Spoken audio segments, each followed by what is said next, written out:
Many people wince when they hear the word nuclear after high-profile accidents such as Chernobyl back in 1986 and the 2011 Fukushima disaster. People are understandably wary, and amidst suggestions that the future could consist of nuclear fusion, some people are claiming that nuclear power is not the correct option for the planet's long-term future. Today we're discussing why future energy cannot be nuclear, so stay right where you are. First up, we're discussing the cost. As you probably know, scientists have been racing to figure out how to achieve nuclear fusion for the past couple of decades, but we're seemingly no closer to achieving the goal than when we started. And some would say all of this means a lot of money down the drain. However, supporters say the process is so complicated that a trial and error approach is needed. But even without nuclear fusion, traditional nuclear power plants are still an expensive option. To build a new nuclear power station, the cost of energy would be around $151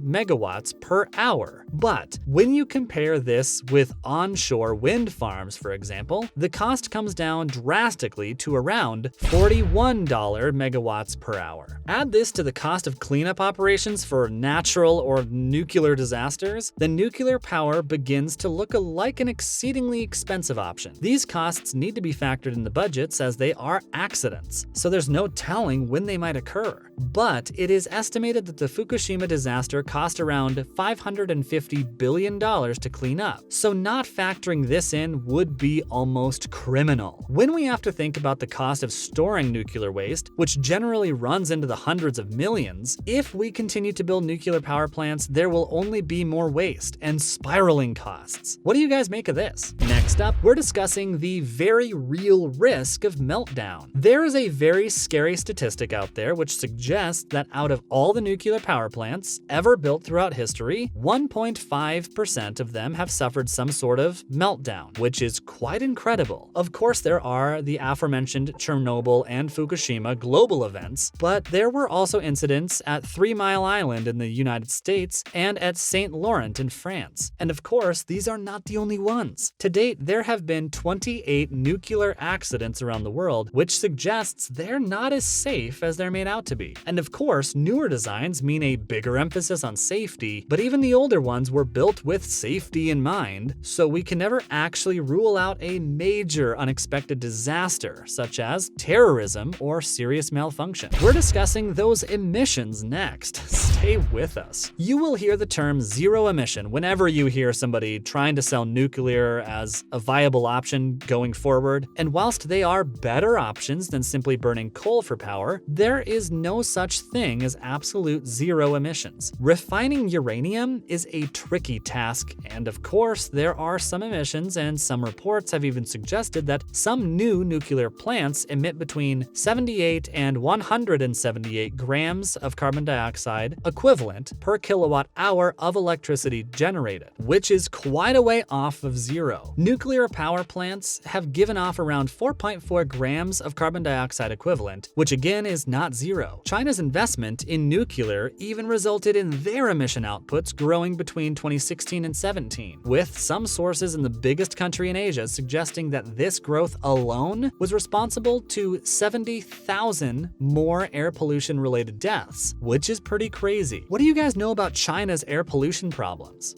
Waste risk is up next. Critics of nuclear power have suggested that the fact that waste sites need to be managed for around 200,000 years after the fuel rods had been consumed points to the fact that the industry obviously is not sustainable. And when it's put like this, you can see why. Fuel rods are in general stored at the same sites where they're used, which means that even after a site ceases to be used, the area cannot be used for a long time afterwards. And of course, the more nuclear waste we leave lying around, the more chance of it entering the water supply, food chain, and eventually into the human body. Are you guys worried about nuclear waste? Next up is the length of time between planning and operation. This one is pretty obvious. The magnitude of the engineering required to build a nuclear power plant means that it cannot be done overnight, of course. From initial planning to the day a plant opens its doors, it can take anywhere between 10 and 20 years, which is a long time. Admittedly, not as long as it takes for nuclear waste to deteriorate. Governments need to figure out where they're going to put the plant, acquire the land, obtain a construction permit, and this is all before before any ground is even broken, which can in some cases take more years. Then the construction itself needs to take place, as well as connecting the plant to infrastructure, and then eventually it needs to be put into operation. If we take the Hinkley Point Power Station in England as an example, it was proposed back in 2008, but its completion date isn't expected for another 5 years still. That will be a total time of 19 years. That's long enough for someone to be born and have a child within the time frame of a power plant being conceived to opening its doors, which is pretty crazy. What do you see as the biggest obstacle with nuclear power? Next up, we're discussing the link to weapons. Of course, when the word nuclear is mentioned, many people instantly play a little game of word association and think bomb. There is a reason why Western countries don't want countries such as Iran and North Korea to have access to nuclear energy, as in general, it is seen as a precursor to them being able to put together a nuclear weapon. And the Intergovernmental Panel on Climate Change acknowledged as much back in 2014. They claimed that giving the go-ahead for some countries to enrich uranium as a means of power would surely risk nuclear weapons being manufactured in those countries. The report said, barriers to and risks associated with an increasing use of nuclear energy include operational risks and associated safety concerns, uranium mining risk, financial and regulatory risks, unresolved waste management issues, nuclear weapons proliferation concerns, and adverse public opinion. And of course, this is a very real risk, as many countries believe that if the Americans and other superpowers around the world can have nuclear weapons, why shouldn't they be able to? Which is probably a valid argument. However, some rogue states have been known in the past to enrich uranium to create weapons-grade uranium and harvest plutonium to use in nuclear weapons. Scary stuff. And finally, how about the risk to uranium miners? People whose job it is to mine uranium are oftentimes at higher risk of lung cancer than most regular people. Uranium mines contain natural radon gas, which can be carcinogenic in high consumption. And a study conducted over a 15-year period between 1950 and 2000 found that out of 4,000 uranium miners, 405 of them died of lung cancer, which is a much higher percentage of regular people who would be expected to contract the disease. Even smokers wouldn't be expected to die of lung cancer at the same rate. Renewable energy doesn't come with these risks, as continuous mining of uranium is unnecessary. What do you guys make of this one? Let us know below. And finally, Finland's Green Party has, somewhat surprisingly, endorsed nuclear. Finland's Green Party have recently changed their tune and declared nuclear energy as sustainable, and as such is now demanding reform in energy legislation in the Scandinavian country. Of course, this signals the first time a Green Party has switched its stance, and a party member, Tia Tormanen, said she was very happy and proud before going on to claim that it was a historical moment in the history of the Green movement, as she boasted about becoming the first Green Party in the world to officially let go of anti-nuclearism. Some parties around the world simply hang on to ideas that nuclear power is this terrible, destructive energy source because that has been the narrative for so long. So the Finnish Green Party should really be commended for taking new science into account. The announcement was made at this week's Green Party conference, and unlike a lot of other countries, and given the fact that the party hold 20 seats in the Finnish national parliament, this is seen as a pretty big deal. They are also part of the government coalition and hold the foreign ministry, the Ministry of Environment and Climate, and also the Internal Ministry. What do you guys make of the Finnish Greens announcement? Give us your thoughts below. As always, thanks for dropping by today, and remember to swing by next time for some more fun and games. Also, why not do us a solid by sharing this video with any environmentalists or nuclear power enthusiasts you might know of?